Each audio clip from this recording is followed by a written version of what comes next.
Good morning. It's a lively group this morning, and we're so happy to see, we welcome you, and we're so happy to see so many in attendance. I'm Rita Brown, the President of Residence Council, and this project is a result of many hours of effort and planning by the Healthcare Committee of Residence Council and our wonderful subcommittee of late in life issues. If it's that a mouthful, that's why we call it Lily.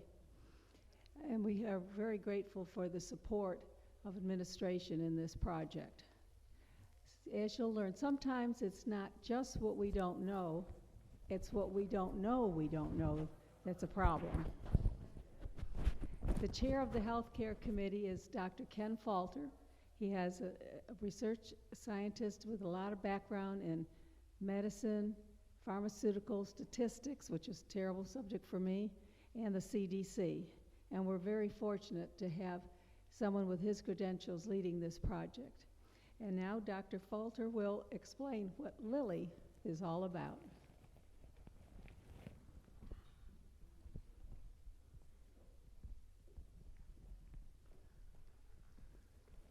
Thank you, Rita.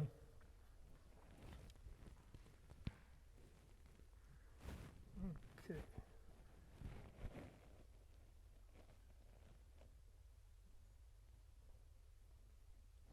It worked. Well, it's good to be up here again. For those of you who've been here for more than 2 years, it's been 2 years since we had the coffee with on COVID, just as the vaccine was being released. So good to be back here, up here again. During the past week, I've received a lot of questions, kind of an unsolicited survey, you might say. I'll give you the results. Are you ready? How long is it going to be?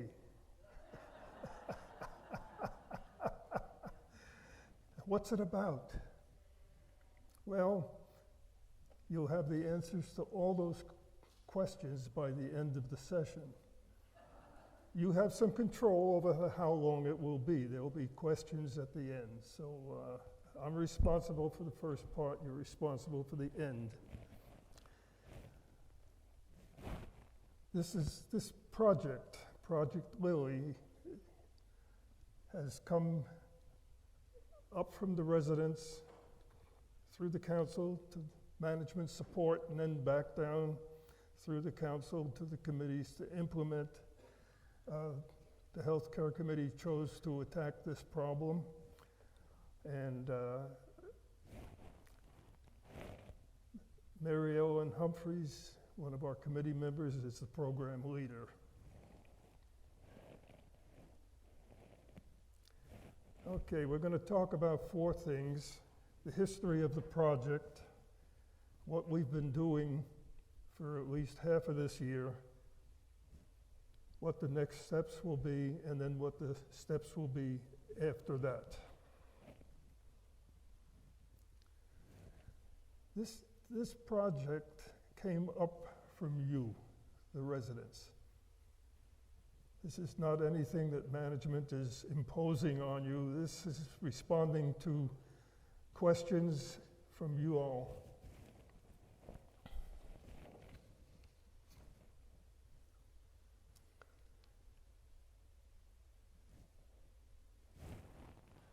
Hang on, I'm getting ahead of myself here. I don't know if it's still, okay, good.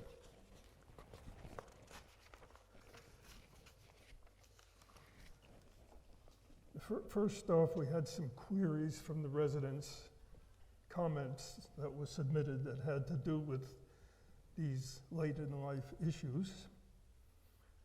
Then one of our retired resident ministers, I should say resident retired minister, communicated with me and said that the folks that he interacts with are raising these same types of issues. And then we had several cases of spouses passing and the widows not knowing what to do, where to go, how to do it. I might note at this time that Joan Cornett had her elder care attorney prepare a booklet of what to do in situations like this, and I know it's been used many times here in John Knox in the past year, and I've passed it along to friends on the outside who found it very helpful. So all these things going on, we decided to put this all together into a coherent program. So the Residents' Council let the committees know about what was coming in from the residents, and as I say, we picked it up. And at this point, I'd like to ask the members of the Healthcare Committee who've been able to attend to stand up and be recognized. That's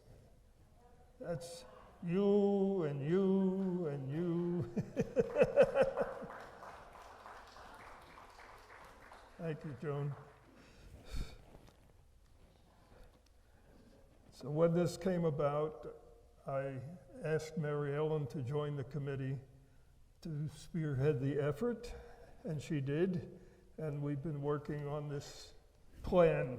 What is it going to contain? How are we going to do it? And all that kind of stuff.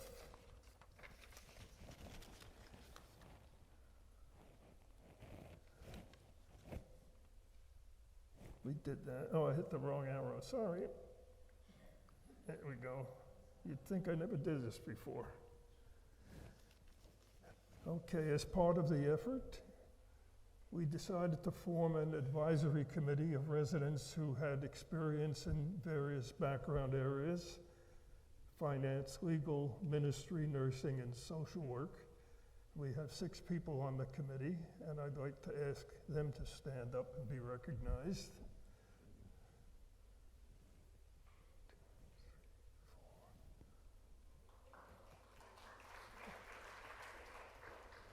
Thank you. Okay, so you're probably wondering, what is this program supposed to do? And we'll get to that right now.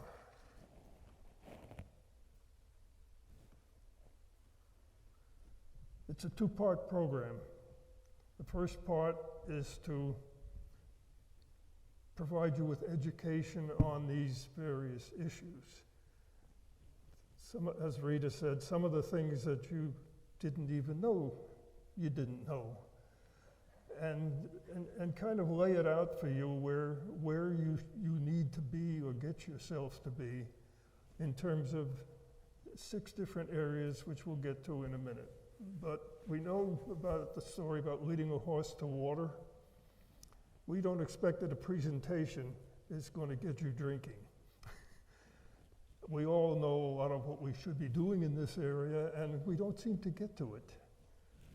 So the second stage would be the implementation, and what we're going to do is form small workshops, which will be led by a facilitator to help these small groups of residents work on the issue that is the topic of the seminar. And we'll set the room up so people will have their privacy. And this will be a kind of get your stuff done, get it done under some guidance and in a group support thing.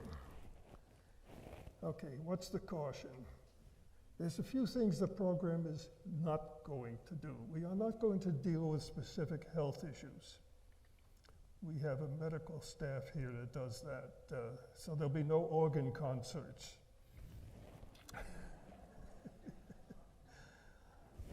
And we are not going to be your lawyer, your financial advisor, your health counsel, or whatever. We will hope to get you ready to approach these professionals better prepared in what you need to know. So that's the caution. Now, what does late in life mean? Well, I had a friend back at Victoria Gardens who used to say, Ken, sorry,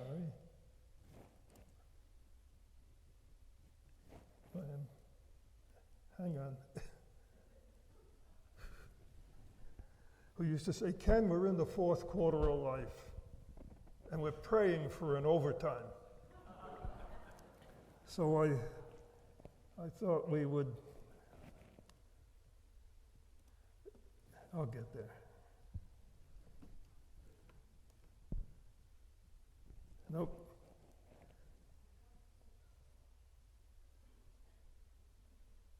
All right, there we are. So here's the scoreboard. Since football's still going on. Okay, if you're living here, you're probably not in the first half of the game anymore. And what's going on, Candace?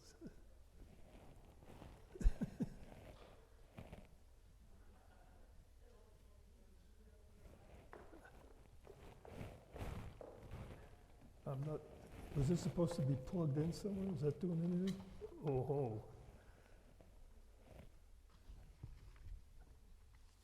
Yeah, there we are. Where's the clicker? Down here.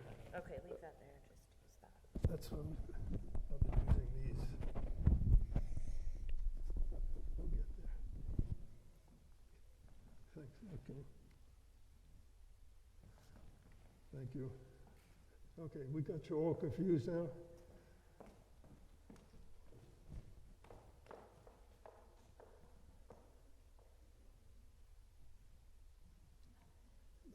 What arrow are you pressing? I don't know what's going on. I think you're pressing the wrong arrow. Oh, it's not the up and down arrow? No, it's left and right. There we go. Different computers, different operating. You put a Macintosh guy like me into a Microsoft package, and there it goes again. You have a timer on it.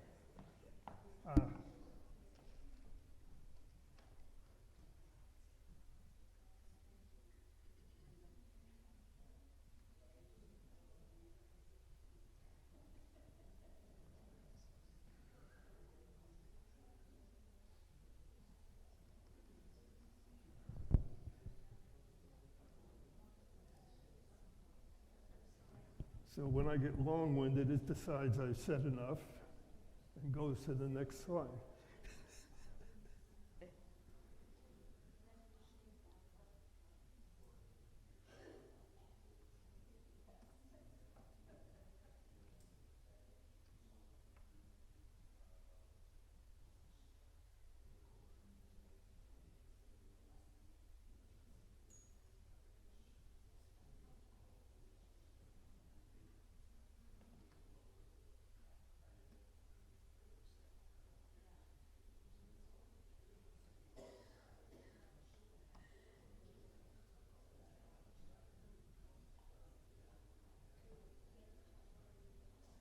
Should be good. Okay, I took all the timers off. thank you. I hope.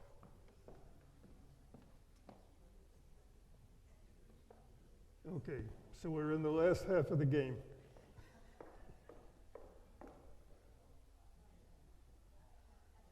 I figured that the late in life issues probably arise later third quarter, earlier fourth quarter, but that's a guesstimate.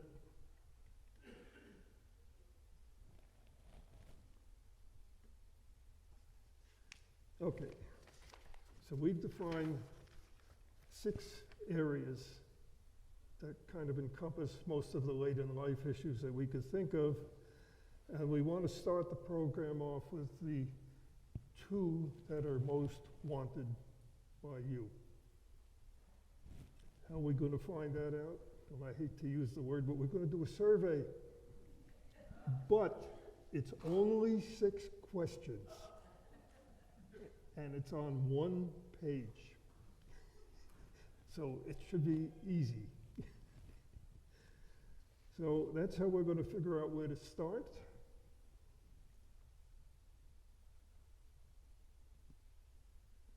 Okay, so the residents are going to tell us what to do first by taking the survey.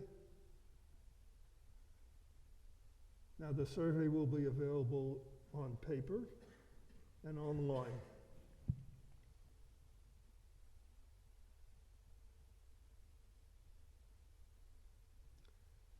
Okay, now we're going to start talking more about the survey. I'm going to actually go through it with you. The online version can be accessed from the portal using your home computer, a smartphone, a notebook, whatever you have. If you get to the portal, you can get to the survey. And here's the survey. Now, I said the survey's one page, and it is, but I've had to break it up so I could show it to you so you can actually see it. So there's this introductory stuff here. Each of the 6 items that we have, we want you to rate each item. It's not a ranking. Each one is rated individually. And we don't want you to be a do-gooder on this. We don't want you rating them according to what you think your neighbor needs to know, or what your spouse needs to know. We want to know what you need, what you feel you want. And if you start putting down what you think everybody else needs, even though you've done it, that's not going to help us very much. So it's a 5-point scale where 5 is the highest interest, and that is, it's not going to work, it's on the left. A rating of 4 is high interest, 3 moderate interest, 2 low interest, and 1 little or no interest. The first item is estate planning and legal issues. What should happen to your estate upon death or disability?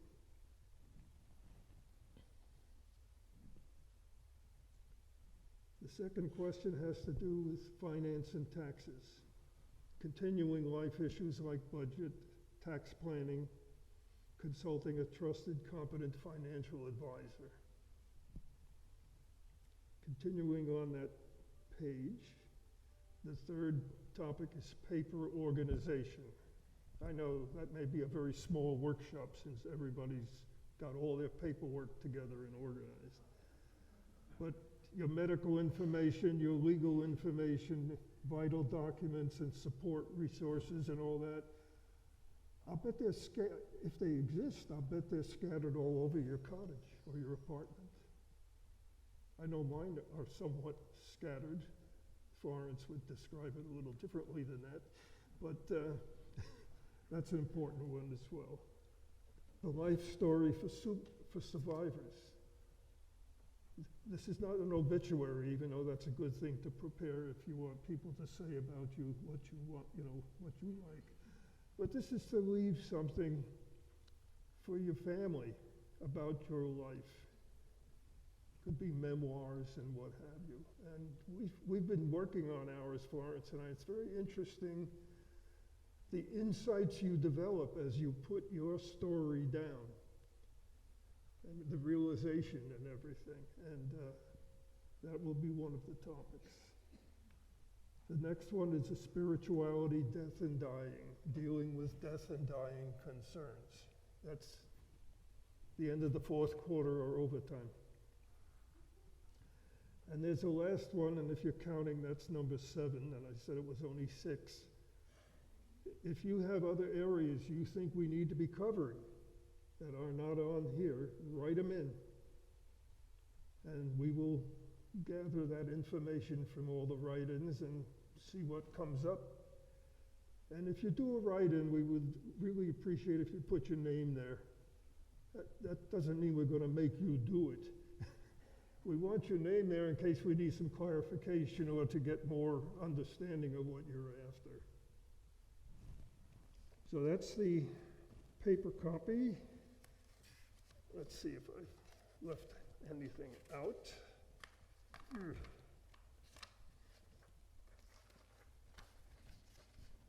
Nope, that's it.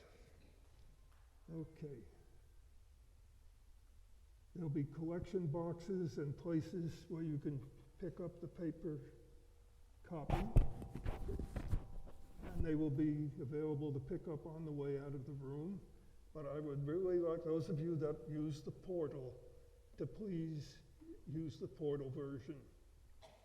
It's easier, you don't have to go back to a Dropbox to put it back in, and it'll make our life a lot easier because the paper ones have to be entered into the computer. And I might be the one doing a lot of the entering. So those of you who use the portal, spare me. Okay, moving on. Okay, this is the online survey. This is what will come up with the same information at the beginning and the categories and the rating that we want you to do. And again, this is one continuous screen. You get started and you literally just keep scrolling on down to get to all the questions. It's the exact same questions, it's the exact same ratings, except the ratings go down the screen, whereas on the paper they go across the page. So there's all the issues, and there's a place to type in any other categories that are of interest to you, just as on the paper copy.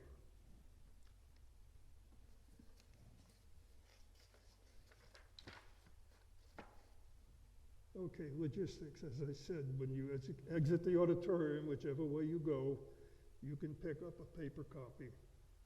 They will be on the table out in the lobby out here, and they'll be at the communications desk next to the beauty parlor over in the center. They will be available through Friday, December 9th, so that's 10 days. The orange did show, good. Good. Now the satisfaction survey that you all took was supposed to end, I believe, yesterday or today. So that's done with before we start this one.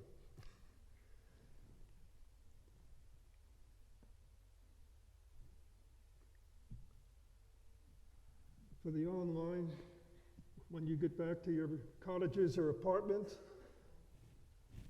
it will be available. From the browser, go to the portal, click on the link, and again, Friday, December 9th would be the deadline for that.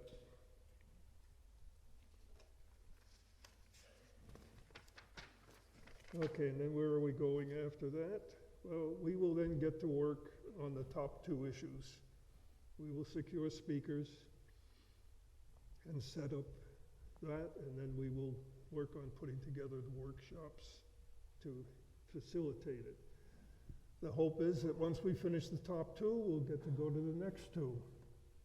And if depending on the interest on the last two, we'll go to them. And if any of the write-ins show up to be prominent, we'll have them in there as well. And the intention is to repeat this whole program in a year or two to cover the newcomers or those who missed it this time. Mr. Trainer is very, very interested in this program, and he's the one who says we're going to repeat it. And the administration is also working on some other things that would be supportive of this whole Lily idea.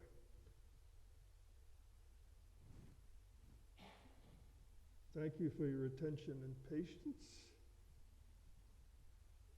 And we're open for questions.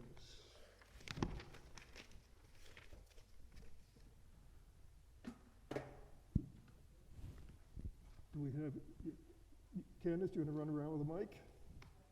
Okay, who's first?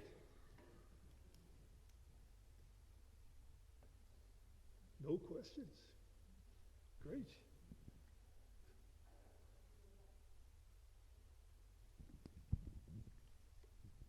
Do we need an advocate living in John Knox like we do? And John Knox does a lot toward the end of life. Oh, I didn't go. Advocate. I wanted to know if we really need one. Need what? I didn't get what you said. Advocate. An advocate. Somebody to act for me, because all my relatives I came to Florida with are gone. I think that will be covered among these topics. Oh, all righty, thank you. Yep. Anybody else? Okay, for those of you who wanted to know how long this would last, it's about a half hour. Thank you so much. Oh, another question, Sally.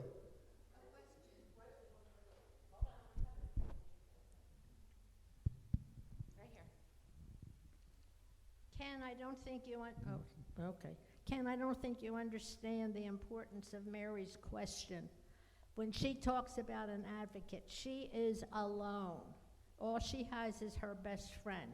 She has no idea if she has a question, who she calls, what's the phone number, is it important, is there a certain person that she calls if she's not feeling well? She needs somebody to advocate for her in order to talk to her because she is absolutely up the creek with no solution. Well, if it's a medical situation, of course, the nurse should be called. I don't know that anyone's talked about John Knox bringing in a bunch of advocates. Well, that's it. With your program, will you be able to suggest somebody that she can get in touch with here, because she has no idea what to do? She's 97 years old, and she's alone. Right, well, I don't know either. But as they say, one of the issues of this program will deal with the issue of advocacy and Nicole Vega can help with that. Help with advocates. She may be able to recommend. Don't you agree with that? You think Nicole Vega? I'm asking you. You think Nicole Vega will be able to help with advocates and recommending where to go to get an advocate? Is that what they're looking for? that will be part of it. We're not going to be specifically recommending individuals, though. We can't pick and choose, but we should be able to provide information that would help you figure out what you need and what kind of a person to go after. I don't have anybody personal, but what does John Knox do? Because when I came in here, they said you are ours for life, and that they would move me progressively as I needed it. What does John Knox do to that end? I know I got help from the health department when I needed it and all of that, and they took care of everything. I didn't need an advocate. It was all taken care of. Have you talked with the home health people about some Yeah, of I this? had them for 10 days. I have talked to them. And that's what I wondered, if an advocate can do any better than what John Knox does. At this point, I don't know either. But that's part of why That's a we're big question in my putting mind. this program together. There was a question over here. I'm coming, Sally. Might pass that one. Would you mind passing it down, Sally? Thank you. Okay. It's right now, everybody has a question in their mind. Go home and write it down. Put it at the top of wherever you sit. And every time you get an answer, write it down. In other words, keep looking inside yourself to find what's really bugging you and what you need help with. And in that way, you can identify something that needs to be done. And your survey should be able to pick up information that way that you would not get any other way. It's so easy to think about these things when we sit here, but then I forget, and probably you do too. So the big thing that you can do is help yourself to think about what you really need, what you want to do, and why. Thank you. Thank you, Sally.